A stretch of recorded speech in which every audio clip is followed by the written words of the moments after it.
A legend celebrates a very special anniversary. The Opel GT is 50 and is now returning to where the sports car celebrated its stylish debut in 1968, the Hockenheimring.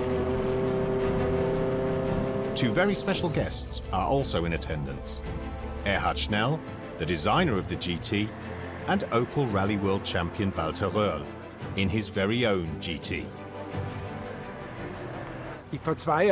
2 years ago, I received an invitation from a mechanic who had played a major role throughout my career. He was already my Opel mechanic when I won the European Championship in 1974, and he was there again when I won the world title in 1982. Anyway, it was Herbert Fabian's 80th birthday, and I will do anything for my former mechanics for as long as I live. I am there if they need me. So I made the trip to Rüsselsheim. And during the course of the evening, he tells me, I have been restoring an Opel GT for 20 years, and now I would be finished, but I can no longer get into it with my knees and hip. So I say, Herbert, I will buy it off you. That way I have something to remember you by.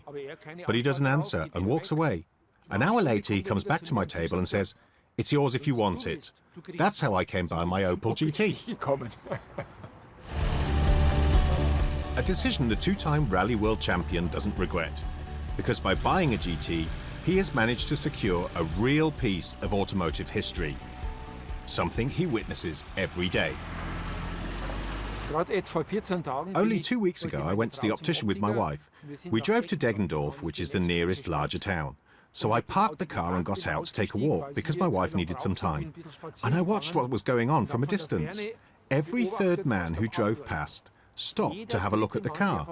I obviously normally take my Porsche. Nobody looks at that. But the Opel GT attracts people's attention. It's unbelievable. The Opel engineers probably never even thought that this would be the case one day in the mid-1960s. The idea for the GT was initially not based on rational, economic considerations, but was instead based on a courageous initiative of the design department.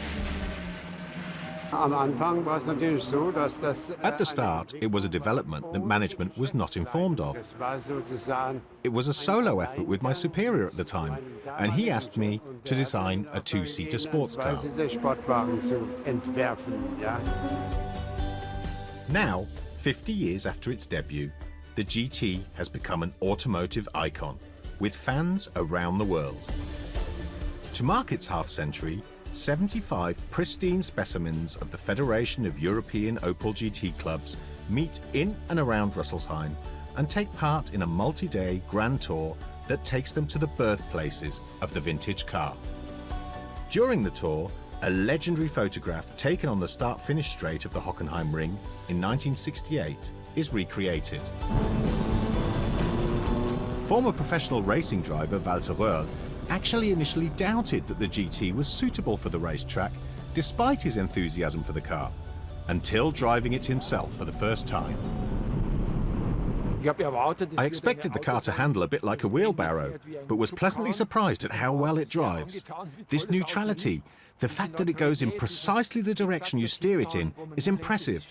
50 years, you actually expect something completely different.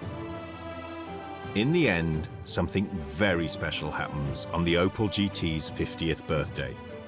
For the first time, Walter Rohrl asks somebody to autograph his car. The man responsible for its design, Erhard Schnell.